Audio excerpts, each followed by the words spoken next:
The Seattle Kraken got a great win earlier this week, but the road trip continues. So can they continue not just their winning, but their scoring ways? Let's talk about it.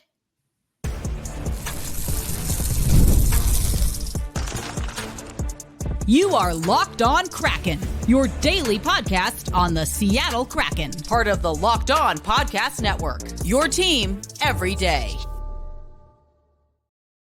Hello, Seattle hockey fans. Welcome to another episode of Locked On Kraken. We, of course, are part of the Locked On Podcast Network.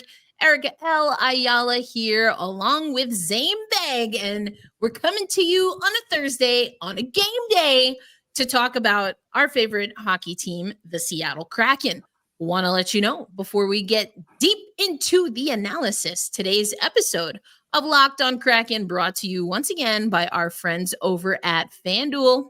Now, FanDuel, you can create an account and you can start the season with big returns, football fans, because new customers can place a $5 bet and get started with $150 in bonus bets if you win with that first $5 bet. So visit FanDuel.com to get started. Zaiem, I mean, that win on Tuesday, pretty epic, pretty good. They had 6 goals before the game was halfway over. Insane. Like, wild. So, I mean, and I talked about this earlier in the week. Like, yeah, who doesn't want to put up an 8 spot, right? That's pretty solid. 8-2 win on the road to get this road trip started. And I feel like maybe there's some things we got to talk about. We're going to get to some of those topics that I've talked about, including, though, it's another game day and we're recording. We don't know if Dan Bylsma at the time of this recording has given any indication of who will start. So just if you already know, good on you. But at the time of this recording, Zaiem, you and I don't know. But let's talk about it. Is Joey Dax, is he the guy? You think? Is he the guy in Seattle right now?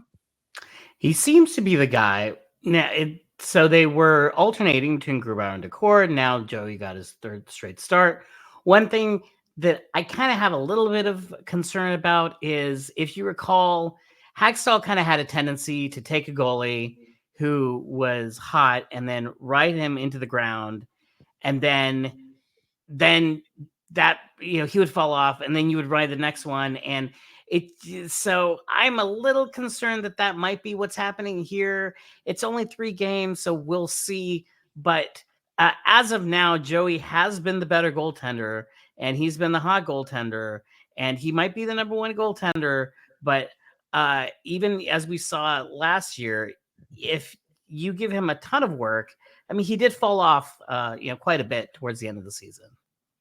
Yes. And, but that's, you kind of alluded to it. I don't think that's a Joey Daccord or solely a Joey Daccord issue, at least not in his season with the Seattle Kraken. That has been a Seattle Kraken issue. I mentioned Martin Jones. I will always mention Martin Jones on this topic because you want to talk about riding someone into the ground. And also, thank goodness for Martin Jones in that season. Am I right? Like, come on. Wild. So I loved that Disco Dan said, hey, we're going to get a little bit more balance, more of a true tandem, which is what we were promised. That's what we were promised coming out of the expansion draft for this team. And it never happened. We've talked about it before on Locked On Kraken, injuries, all kinds of other things. But I agree with you. I do think Joey Dax is the guy, but you and I were talking offline. I mentioned this on yesterday's episode, Wednesday's episode. Great win, 8-2. Looks pretty nice. If someone's scrolling through the Kraken app or anywhere else, it's like, oh, okay, Kraken get an 8-2 win. And, oh, wait a minute, Zaiem. There's some things, including how the team plays in the defensive zone right in front of their goaltender, allowing chances in the crease, where if you look at some of the numbers, maybe the Seattle Kraken don't win that game in other circumstances. Yeah, it was definitely the 8-2 score was a little deceptive about how well the teams played. If you look at the expected goals, Montreal was actually just a little bit ahead. Montreal's goaltending was really, really, really bad, and I mean, it's just shots that had very low probability going in. The shots from the point from a defenseman, and that's all great, but a goalie having a normal night is going to stop those. And at the end of the first period, Montreal had something like an 80% expected goal share for money puck, and Seattle was leading 4-1. So there were a lot of net front chances. The first period shot chart, if you look, Montreal was getting to the net front. They hit 2 posts. Seattle was really lucky to not to only give up 1 goal in that first period, and the game could have been a lot closer if Montreal's goaltending was just normal, and if the chances in front of the net went in at a normal rate for Montreal. I think this game was actually secretly, in most universes, kinda close. Yeah, I love that you said that because Locked On listeners, everydayers, OGers know I like to look at the game flow. I do that in basketball, I do it in hockey, and I immediately see the game flow chart and it's like, whoa, like if you thought 8-2 was drastic, the game flow chart is pretty drastic in favor of Montreal. And Yeah. yeah. And so in a game where we're heralding defense, but if we're being honest, mostly for what they did on the offensive side, that was really glaring to me. Yeah, and I wonder if that might have been a little part of Bilesma calculus in starting Joey Daccord, because so I looked at the NHL Edge stats, and with high danger opportunities, so shots right in front of the net, Philip Grubauer has been considerably worse than Joey Daccord in that particular area. And if Montreal is trying to get to net front and they're trying to generate shots from there, and that's part of their game plan, then if you're playing a little matchup here, then Joey is probably a considerably better goalie for that matchup if that's what you're trying to do. So maybe there was just a little bit of, against this team, Joey's a little bit better, and against this other team, maybe Grubauer is a little bit better. And we're not seeing Joey being declared the number one and being ridden into the ground like that. Again, we don't know Bilesma's tendency yet because it's so short into the game or its season. But we're starting to see a little bit here, and I think this next game we'll get a little bit more data. Yeah, I love that you mentioned the stats because it's something that I talked about. I was like, hey, I don't have the numbers in front of me, but the Auntie eye test is telling me I'd give the edge to Joey Daccord.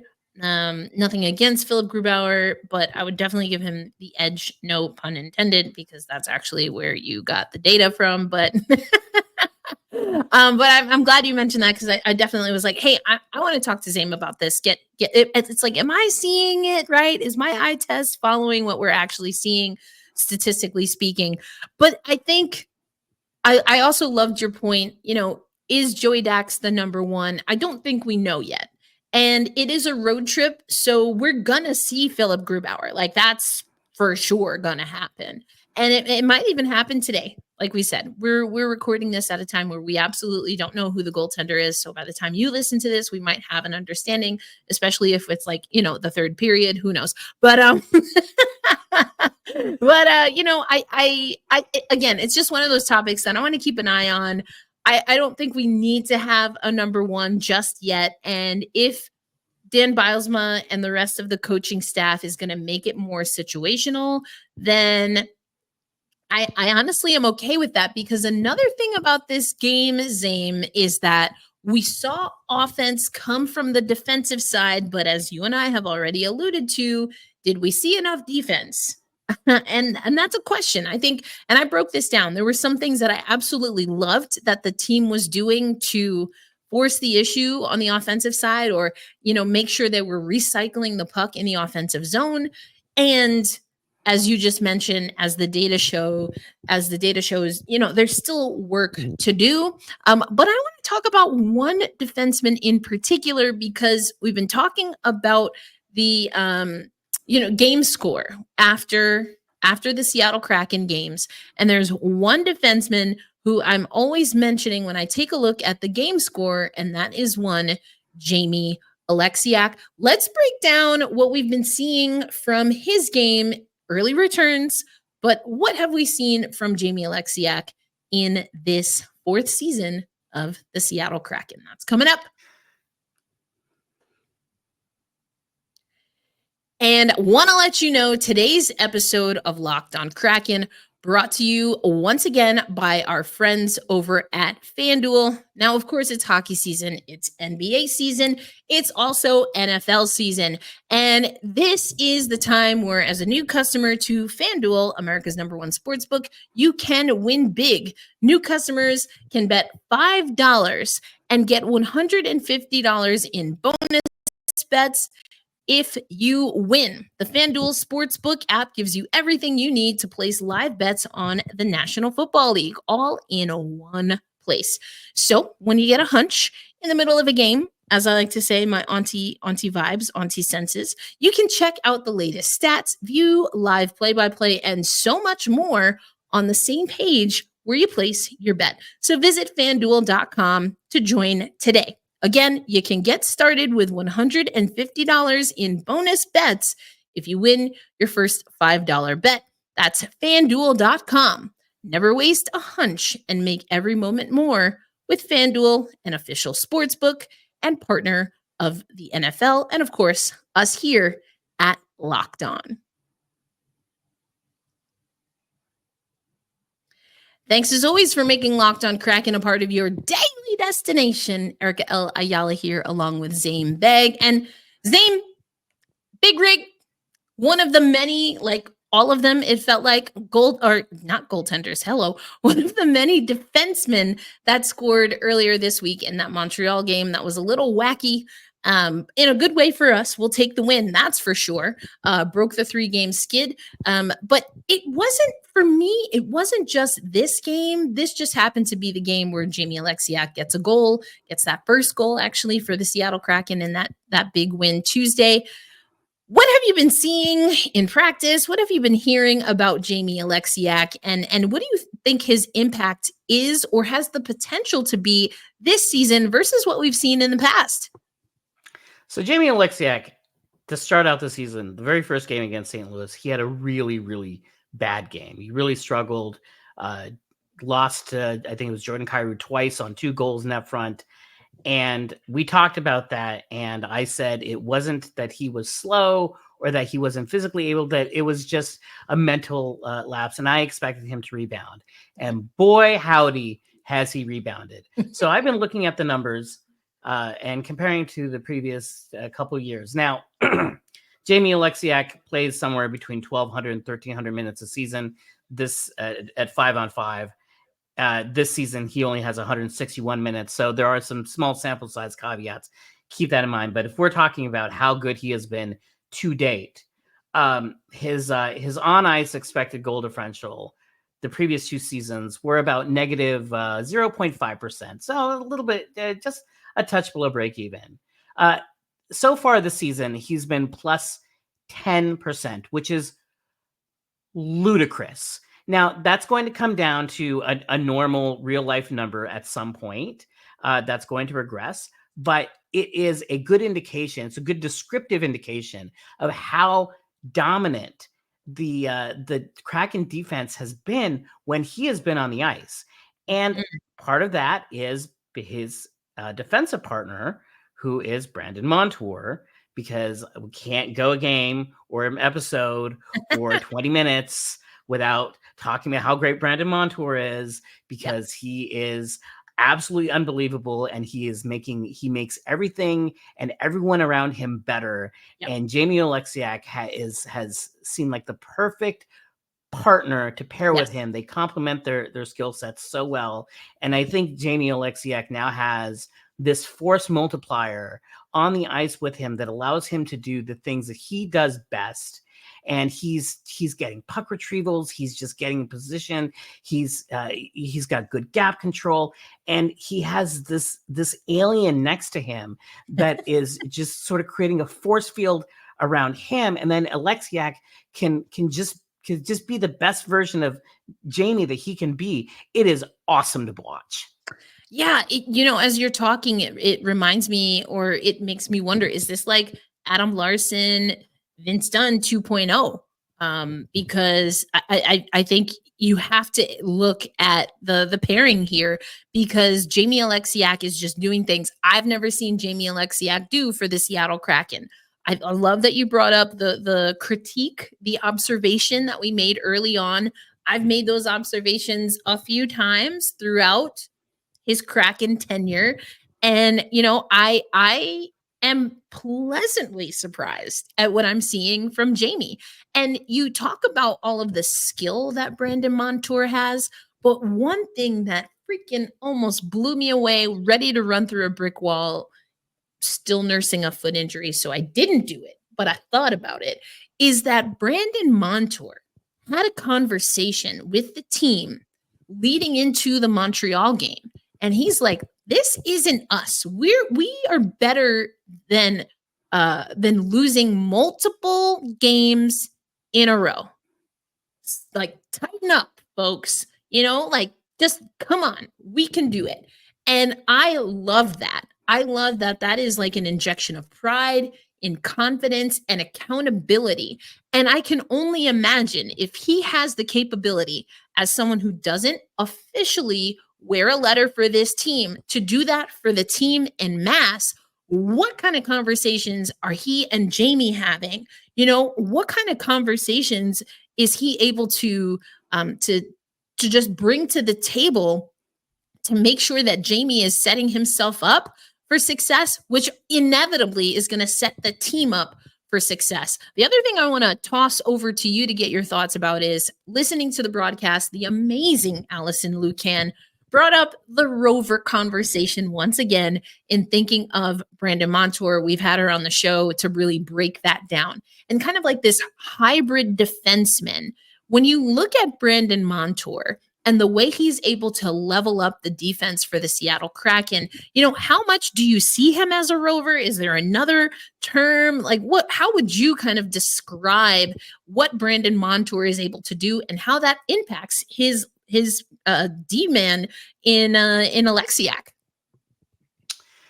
Yeah, it's definitely representing more positionless hockey, and defensemen get activated.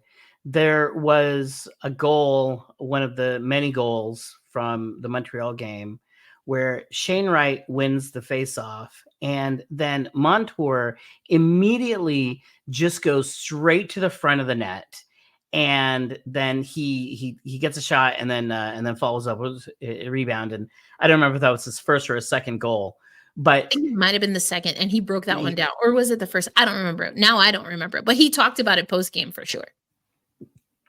And it's that aggressive mindset, and being able to, because he's such a talented offensive threat.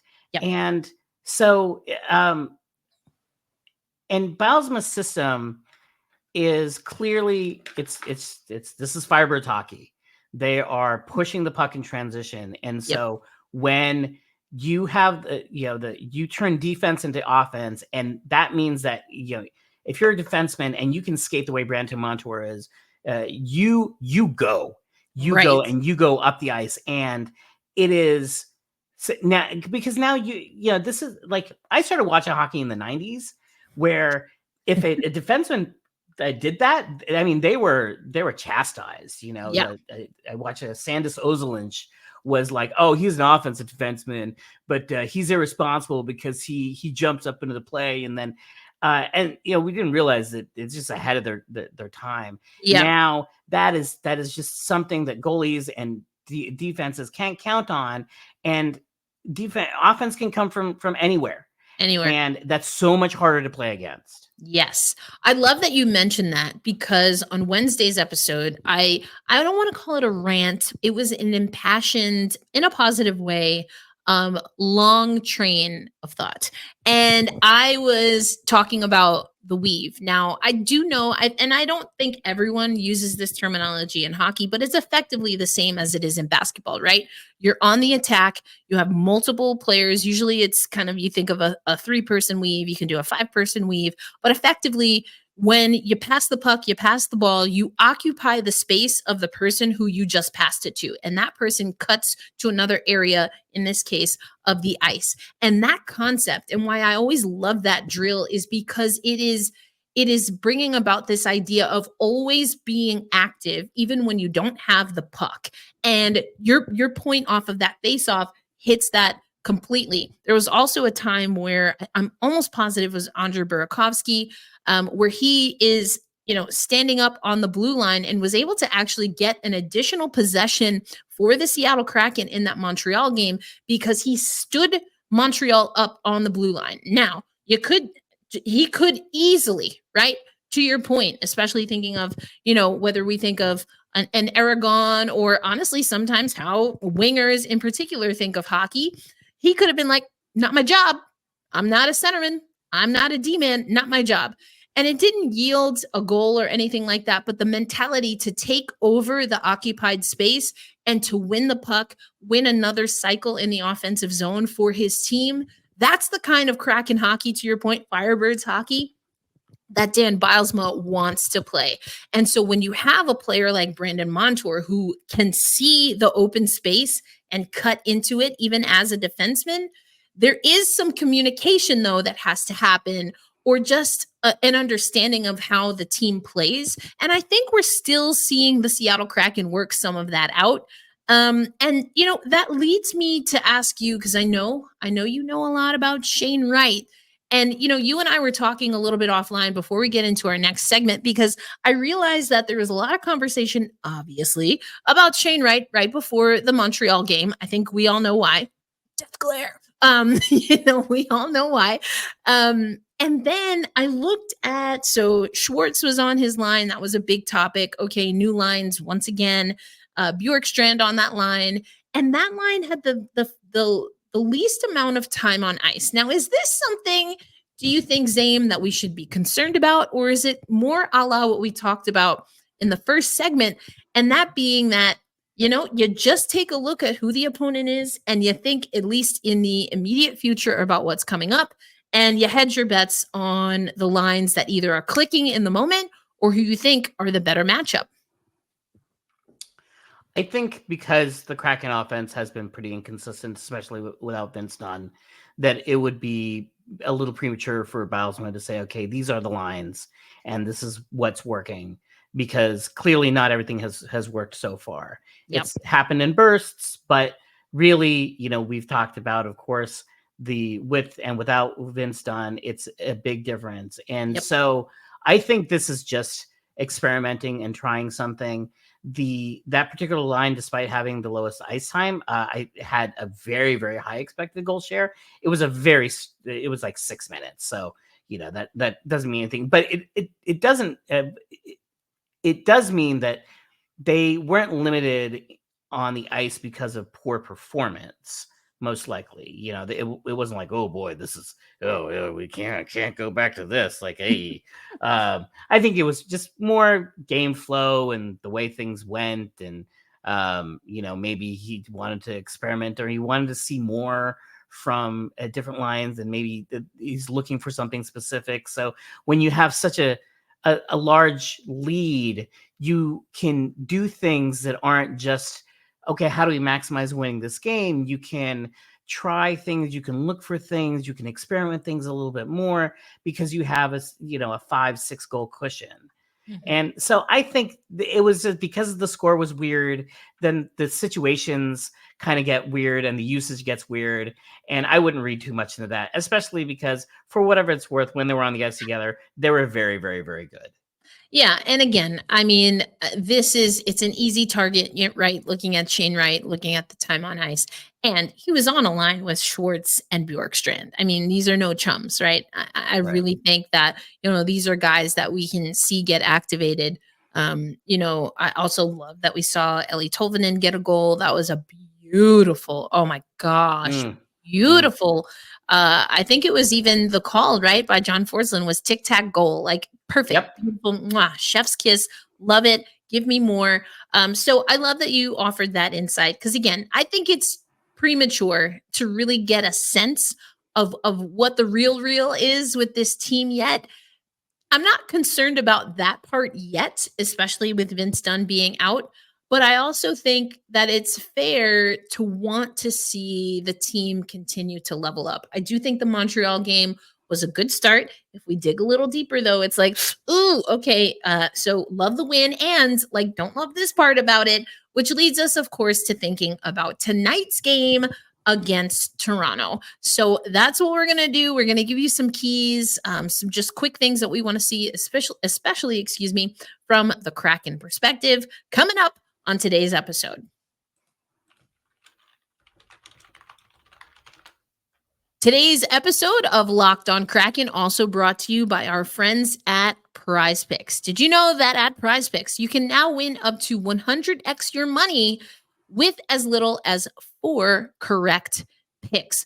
And the great thing is that this is real-time money for sports action. You are joining over 10 million users if you sign up today. And Prize Picks invented the flex play, which means you can still cash out if your lineup isn't perfect. You can double your money even if one of your picks doesn't hit. And hey, I know I like getting my money on time every day, all day.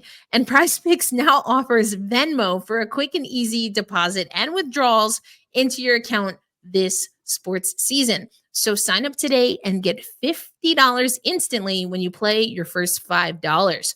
You don't even need to win to receive the $50 bonus. It's guaranteed. So we want you to download the app, use promo code LOCKEDONNHL, and get that $50 instantly after you play your first $5. Again, download the app, use promo code LOCKEDONNHL, and get that $50 instantly after you play your first $5 lineup. Prize Picks, run your game. It's going up on a Thursday or something like that. It went up on a Tuesday. We want to go all the way up on a Thursday. That means we have to take on this Toronto Maple Leafs team. Now, I mean, Toronto, what are we thinking about Toronto right now at this point in the season? We have an identical record to Toronto. Coming into this game, we had an identical record going into the game against Montreal. What are some of the stats and facts that you like in this matchup as the Kraken take on the Maple Leafs? And what are some stats and facts, Zaiem, that you're just keeping an eye on to see if Toronto can try and get the edge? So Toronto is in a lot of ways the same team they were last year. Offensively, their offensive goal share, the underlying numbers are pretty similar, 5-on-5. Now they also have a new coach. So under Craig Berube, who he won the Stanley Cup in 2019 with St. Louis. This is his first year with Toronto. So they're going through some of the same stuff that the Kraken are going through. They have a lot more talent than the Kraken do. But the main thing from last year to this year is that the Leafs, their goaltending was not good last season. And this year, Anthony Stolarz has been awesome. He is second in the NHL in goal save above expected. And last year, they were 25th in save percentage. This year, they're in 9th.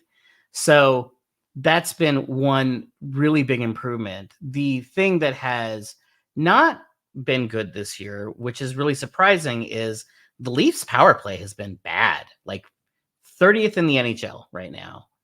And which is kind of crazy when you look at the talent that's on that power play. Seattle's penalty kill is right around average. They're like 14th. The power play also in that 13th, 15th range, the average. I am curious to see if the Maple Leafs power play woes are going to continue, or if it's going to catch up, because they have way too much talent for this to be a bottom 3 unit. And Seattle's penalty kill has struggled earlier before. So that is the one thing that would not only am I looking for, but also would make me maybe the part that makes me the most nervous is when the Leafs have the man advantage. Mm-hmm. Yeah, I mean, always looking at special teams is a good idea when you're going head to head against the team. Really liked what we saw against Montreal. Again, the Montreal game, you take the win. That's for dang sure. And there are just some things where the Seattle Kraken have to be able to improve. To your point earlier, we talked about this in the first segment. You mentioned this in the first segment.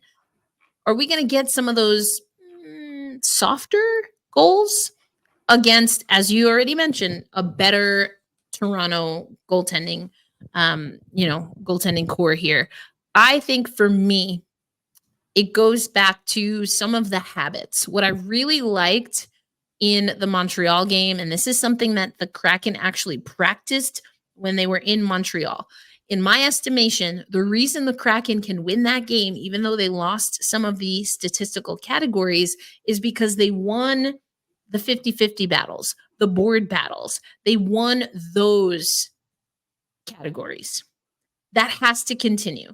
To your point, this is a Toronto team with, on paper, pound for pound, if you want to say, they're a more skilled hockey team on paper.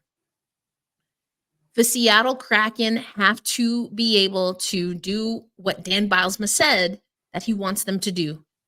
They have to make other teams feel them. When you play the Kraken, you're going to feel us. It's not just some like you walk into the rink, you execute your will, and then you go home. We've seen that type of Kraken hockey. I don't like it. I want to see the Seattle Kraken. I love that they jumped out to not just a lead, but a pretty significant lead early. I would love to see the Seattle Kraken attack the game. And I think that's almost imperative to do on the road. And these are the kind of habits that you have to get that mentality now, Zaiem, because that's exactly what you want to do when the Seattle Kraken team makes another playoff run. You can't go futzing around in the playoffs on the road. Your whole job on the road is to steal as many on the road as possible. Put the other team in a bad position when they're at home. And the Seattle Kraken have to start building those habits now. So it's really, for me, not as much, although I am looking at some of these stats, it's not as much. And again, we're still early in the season. We're just today, Thursday's game, we're closing out the first month of the season. So we're still super early in this season.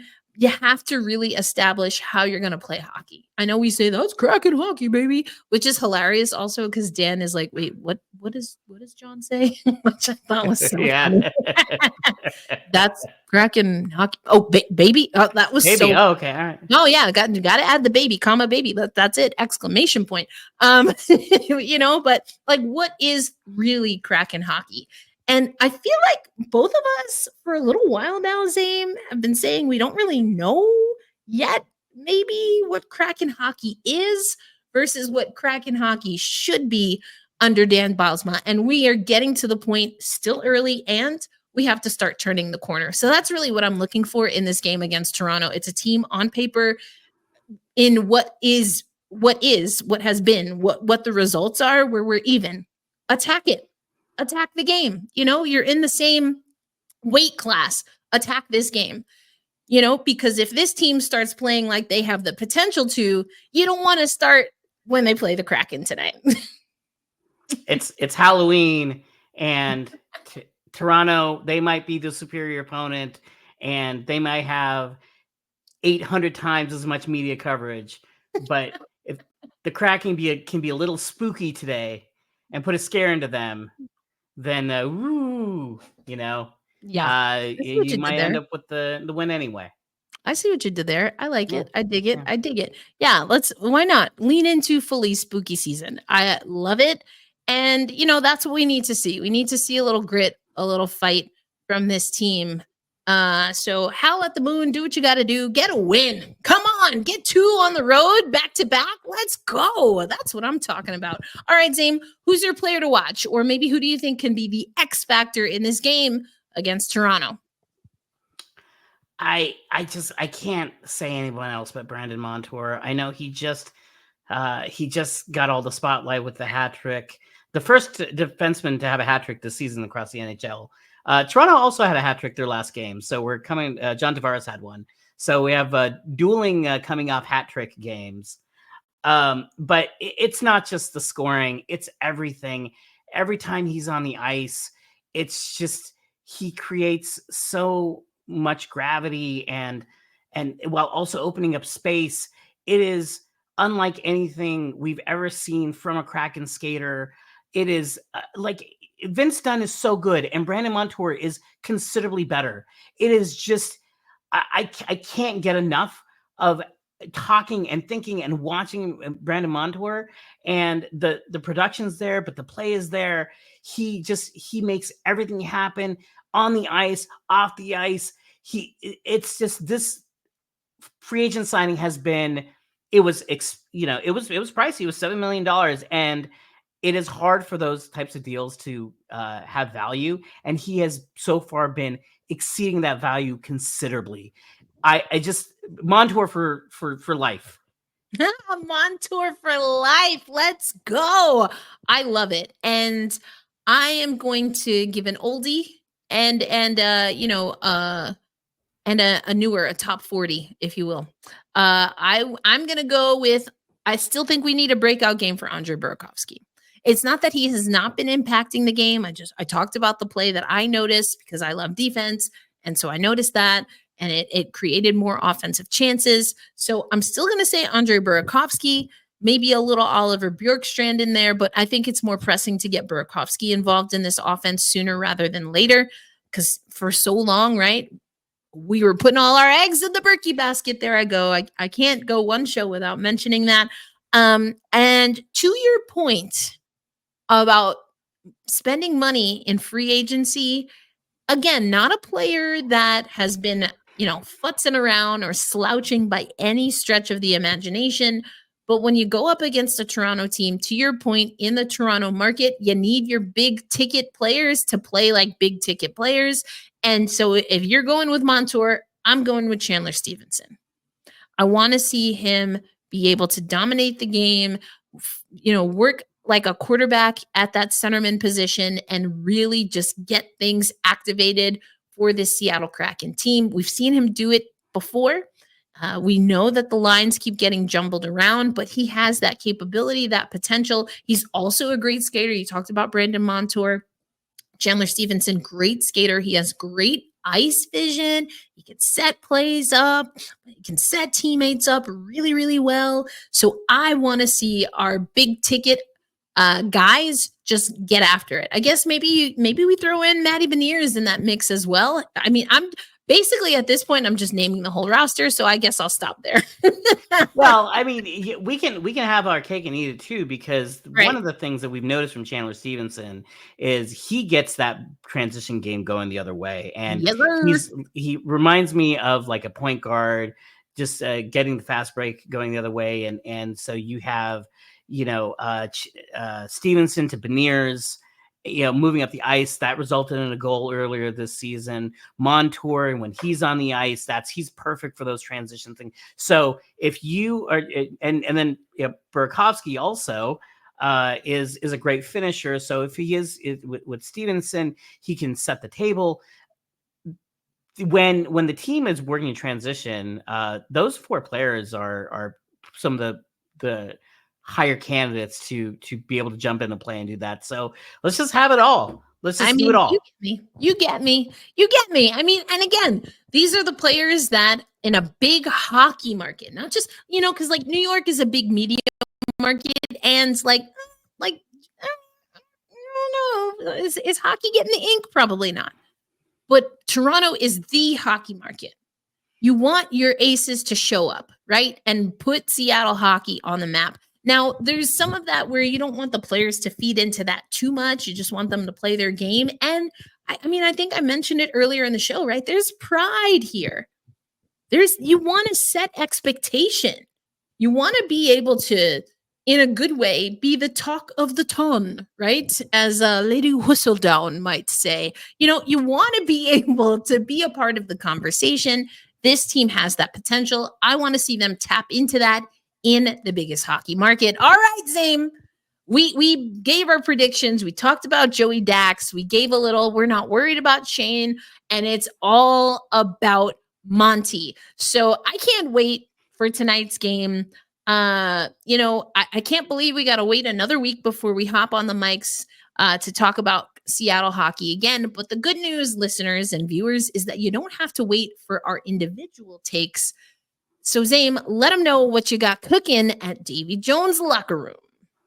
We got coverage of every game. We got feature pieces coming up. We've got Allison Ballard cooking some great writing. Glenn Dreyfus is always finding interesting human stories. So it's not just, you know, if the stats and the stuff doesn't interest you as much, but you want to know about the players and the stories and what brought them here and the coaches. We really do focus a lot on that. We like to tell stories about our favorite players and teams. And so we have all that coverage there and every game at DavyJonesLockerRoom.com. Love it. Make sure you give them a follow. And again, you and I, Zaiem, will be back next Thursday to, you know, tag team what's the good, the bad, and hopefully not the ugly. Let's not talk about the ugly, about the Seattle Kraken. But always a pleasure to have you on. For Zaiem Beg, I am Erica L. Ayala, reminding you, be kind to yourself. Be kind to one another. Hold fast, stay true, and loud and proud. Tonight, we say, let's go Kraken. We'll catch you on the next episode. Peace out, everybody.